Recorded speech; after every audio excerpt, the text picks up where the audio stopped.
1918. Casi 4 años de fieros combates culminaron en un asalto de los alemanes. Los británicos y franceses se enfrentaban a la derrota. Entonces, a mediados de año, los aliados contraatacaron. El equilibrio de fuerzas en las trincheras se rompió de repente. Los cañones callaron. Todos nos quedamos quietos, nos miramos unos a otros, porque de repente nos dimos cuenta de que no teníamos objetivos, no teníamos nada que hacer. Para los aliados fue el año más duro de la guerra. Después de la masacre, queda la esperanza de que esos millones de hombres no hayan muerto en vano. Nos volvimos locos. Abrieron las puertas y todo el mundo bajó a tierra y bailamos por las calles con los heridos y las chicas.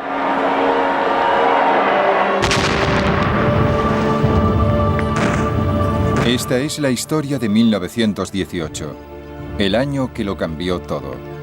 Y la veremos por primera vez en color.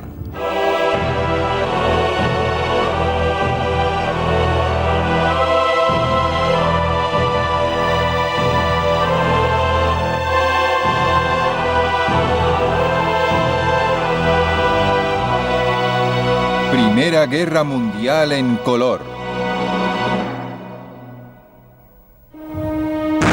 Victoria y desesperación.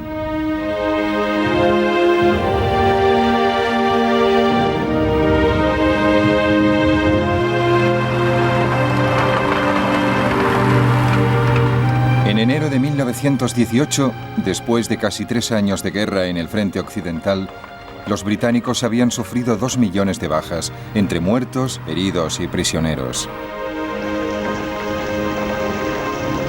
Los franceses, 3 millones.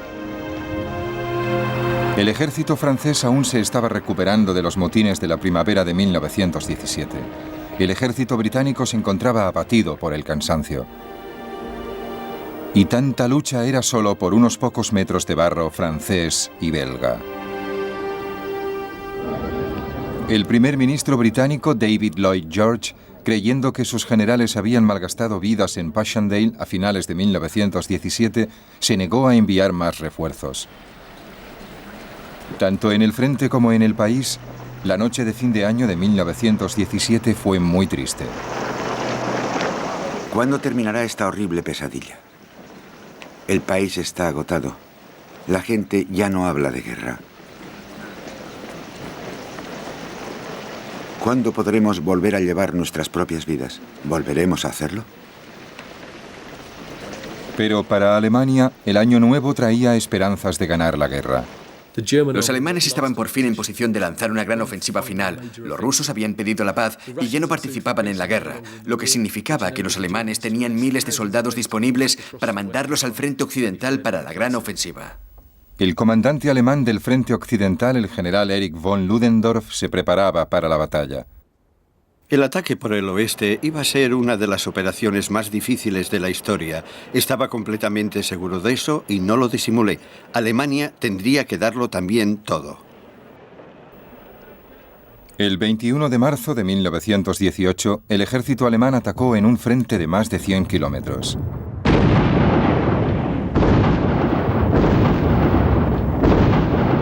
La ofensiva se conoció como Ofensiva Ludendorff y fue el mayor ataque que se haya visto jamás con armamento moderno. 6.500 cañones y 500 morteros dispararon simultáneamente por todo el frente. Winston Churchill, que había vuelto al gobierno como ministro de municiones, visitaba el cuartel general del ejército en Francia. Igual que un pianista recorre el teclado desde los agudos a los graves, en menos de 1 minuto se levantó la salva de cañonazos más tremenda que haya visto nunca.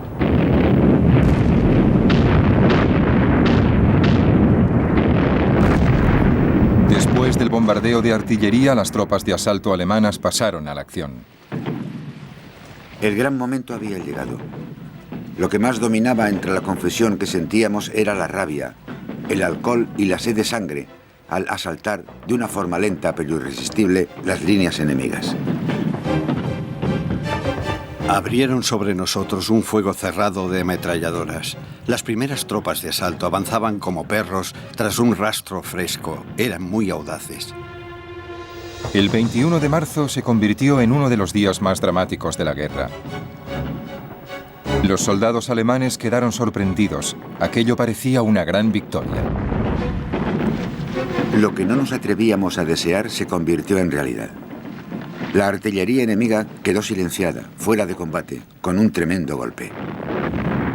Salimos de la trinchera y vimos maravillados la columna de fuego que dominaba las líneas inglesas y las nubes de un rojo de sangre que flotaba sobre ellas. Nos bombardearon con todo lo que tenían a mano. Al alba, vimos a los alemanes avanzando por el valle. Mandamos corredores al cuartel general del batallón para que pidieran instrucciones. Los 2 primeros cayeron muertos o prisioneros. El tercero volvió para decirnos que los alemanes estaban desayunando en la cocina del cuartel general.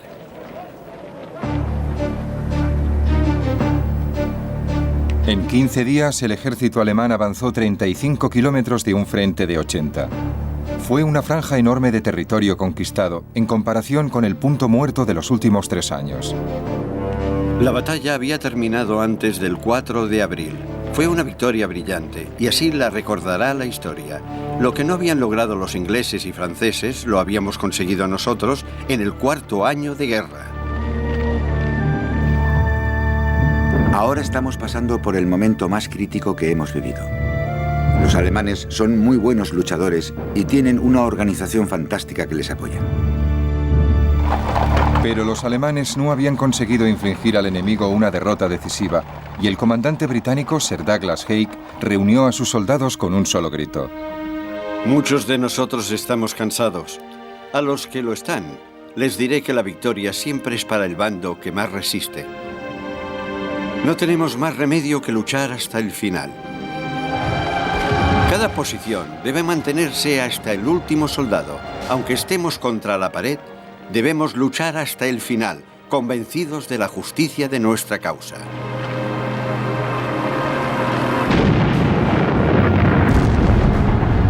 Ahora hemos visto la guerra en serio. Lo hemos pasado muy mal, pero aunque agotados, no nos damos por vencidos. Y los soldados están muy alegres. Te parte el corazón pensar en todos los chicos estupendos que han caído. No sabíamos nunca cuándo vendría el ángel negro con el billete para la barca.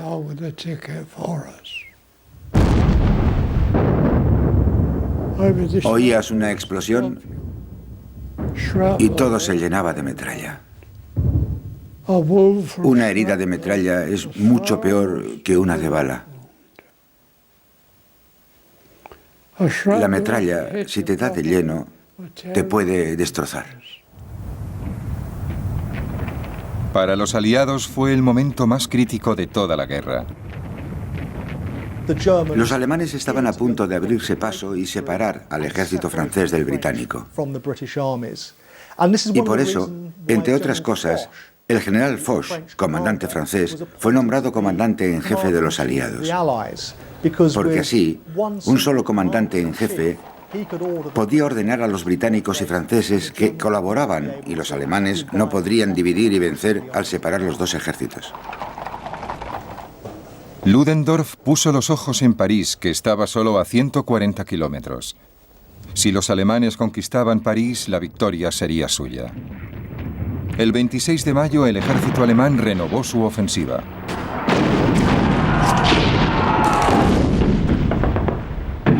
Los alemanes abrieron fuego, el más fuerte que había oído jamás. A esta clase de artillería la llamaban Trommelfeuer, que significa fuego de tambor, y era una descripción muy buena. Era como un redoble en un tambor de hojalata enorme.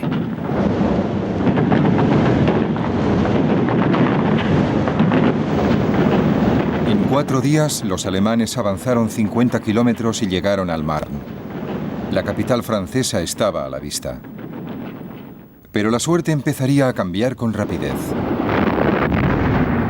Los primeros 2 meses de la ofensiva Ludendorff habían causado más de 350.000 bajas aliadas entre muertos, heridos y prisioneros.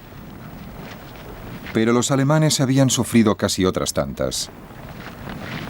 Estaban muy dispersos, pero sus comandantes pedían un empujón más. En julio de 1918, el alto mando alemán aún conservaba cierto optimismo, pero eran muy conscientes de que se les terminaba el tiempo. Habían atacado 4 veces y no habían logrado derrotar definitivamente a los británicos y franceses. Los norteamericanos habían entrado en escena y los alemanes decidieron lanzar una última ofensiva sobre el río Marne. El 15 de julio atacaron 52 divisiones alemanas. Las defensas francesas estaban bien preparadas. Cuando llegaron las tropas de asalto alemanas, estaban fuera del alcance de la artillería de apoyo. Los tanques y la infantería aliada contraatacaron.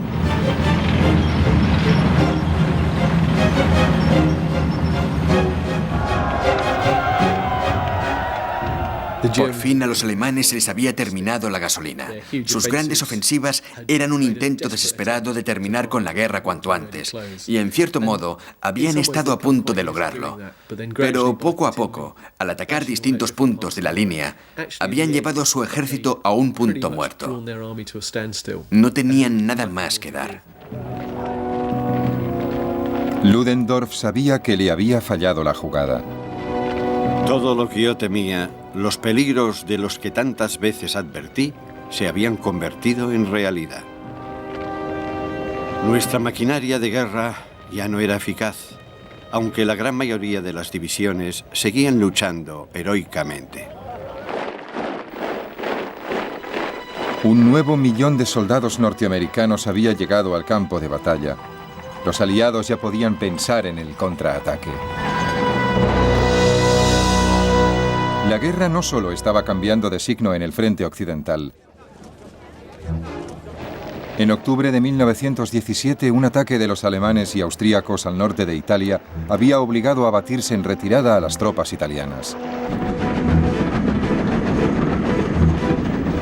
Por fin, los italianos consiguieron mantener una posición a 25 kilómetros al norte de Venecia, mientras las tropas británicas y francesas corrían a ayudarles. Pero en junio de 1918, después de 6 meses de reagrupamiento, los italianos estaban dispuestos para el contraataque. Los británicos estaban sorprendidos por el cambio en la moral de los italianos. Las noticias son espléndidas. Los italianos han reforzado completamente la línea y todo el mundo habla del principio del fin. Los austríacos están hechos polvo y habrá problemas cuando su derrota llegue a saberse.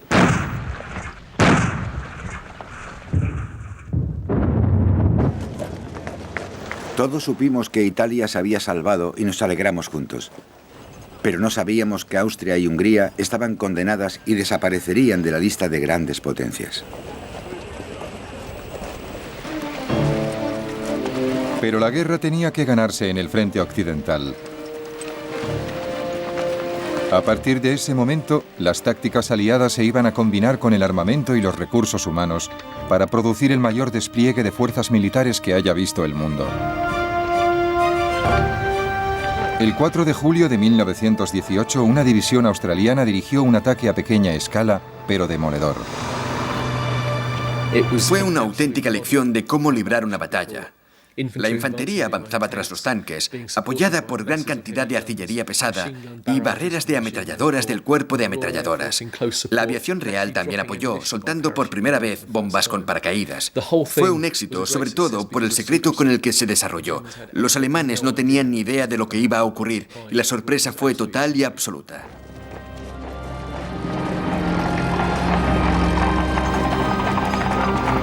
Aprendiendo del éxito australiano, los comandantes británicos y franceses planearon un ataque parecido, pero a gran escala.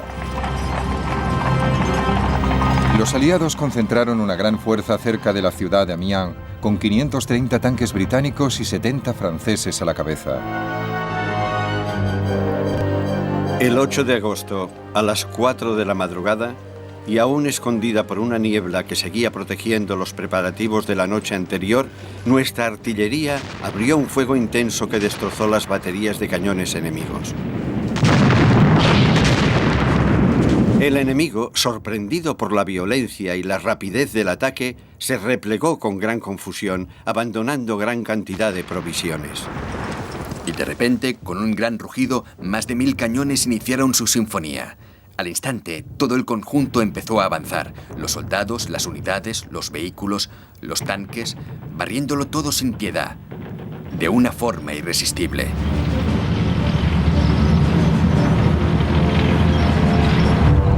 Hemos avanzado 10 kilómetros. Aquí empieza la guerra de movilidad. Para los aliados fue el mejor día de la guerra hasta entonces. El ataque fue tan rápido e inesperado que un jefe de brigada alemán fue capturado mientras desayunaba. La organización era perfecta para avanzar. Íbamos a una velocidad tremenda. Era fantástico volver a avanzar, y no como en marzo, cuando íbamos de retirada. Los aliados avanzaron unos 12 kilómetros y los alemanes sufrieron unas 27.000 bajas. Esta era la clase de victoria que se echaba de menos en el frente occidental desde 1914. Durante el mes siguiente, los aliados empujaron a los alemanes a retroceder 40 kilómetros de un frente de 65. Los comandantes aliados veían una transformación sorprendente. La disciplina del ejército alemán se degrada rápidamente y los oficiales alemanes ya no son lo que eran. Para mí, esto es el principio del fin. Creo que los alemanes tendrán que retirarse en todos los frentes antes del invierno. Tienes muchos motivos para estar contenta en casa, pero no quiero que pienses que ya está todo ganado. Los alemanes todavía guardan muchas coces. Si podemos volver a estar juntos después de la guerra, haremos algo con nuestras vidas para demostrar nuestra gratitud por la bondad de Dios. Pero claro, aún no estoy en casa. La mayor transformación de todas fue la llegada en masa de los norteamericanos a las órdenes de su comandante, el general John J. Pershing. Aunque fuera por una cuestión de número, ahora los aliados sabían que tardaran lo que tardaran, terminarían venciendo. En julio de 1918, un año después de que empezaran a llegar, había 1 millón de norteamericanos en el frente occidental. La seguridad de los aliados aumentó con sus nuevos aliados. Hay muchos norteamericanos en el frente. Se ha forjado una comprensión mutua estupenda entre nuestros chicos y los yanquis. Seguro que los yanquis resultarán unos soldados excelentes. Me encanta. He aumentado de peso y me levanto de la cama de un salto lleno de empuje. A mediados de septiembre de 1918, los norteamericanos lanzaron el primer ataque como ejército independiente. Su objetivo era la cuña de tierra de Saint-Mihiel, en poder de los alemanes.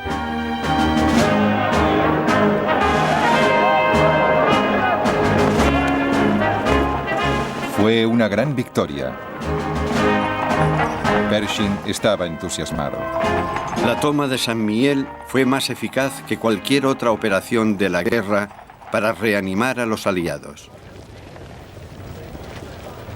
Pocos días después de la batalla de Saint-Mihiel, una fuerza norteamericana se unió a las fuerzas británicas y francesas para lanzar un gran ataque a la posición clave de la retaguardia alemana, la línea Hindenburg.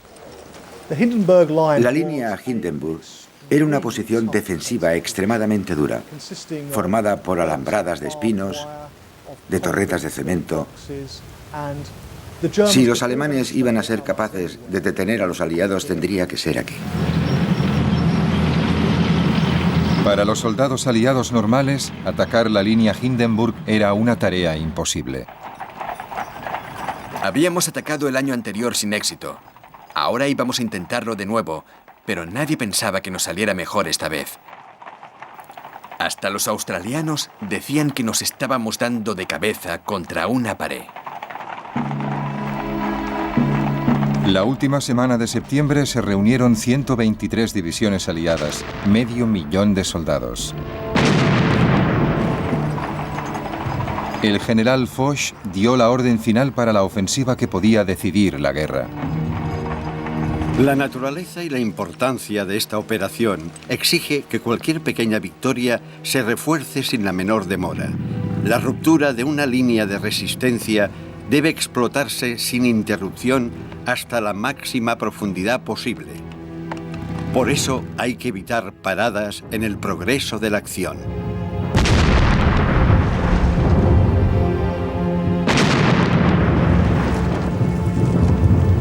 La guerra de trincheras y el estancamiento eran cosa del pasado.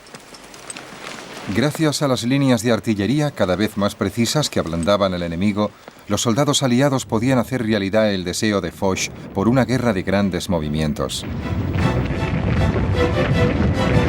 Recibimos inmediatamente la orden de atacar y nos lanzamos, aunque teníamos que arrastrar la ametralladora. Estábamos muy emocionados y había mucho ruido. Todo el rato pensábamos que nos tumbaría una bomba, pero no ocurrió. Atravesamos zanjas y alambres de espino con la ropa cada vez más mojada y rota.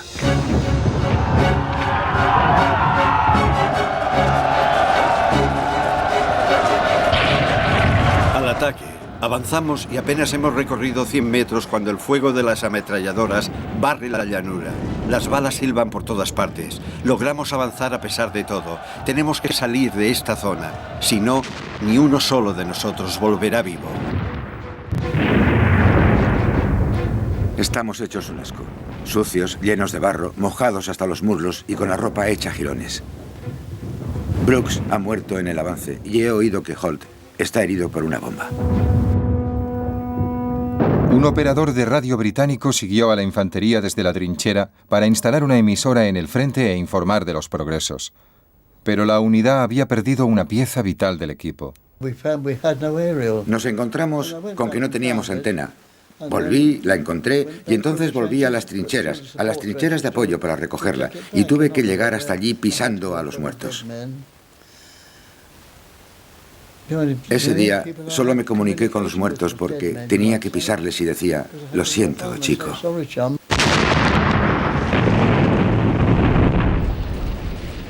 En 3 días, los aliados sufrieron miles de bajas. Pero el 29 de septiembre consiguieron romper la impenetrable línea Hindenburg. Las noticias de todos los frentes eran sencillamente estupendas. Al día siguiente teníamos que reunirnos. Sería la mayor batalla de la guerra y la mayor victoria. Los alemanes no tenían la más mínima posibilidad. Les atravesaremos igual que un cuchillo corta la mantequilla, decía el coronel. Comeremos la cena de Navidad en Berlín. Me convencieron. Había visto con mis propios ojos que la tarea resultaba imposible, pero su entusiasmo era tan grande que me convenció. El ímpetu era general. Todos los ejércitos aliados atacaban por turnos. No se le podía dar al enemigo ni un momento de respiro. Había que acosarle continuamente hasta que la victoria estuviera en nuestras manos. La brecha en la línea Hindenburg fue un golpe psicológico tremendo para el ejército alemán.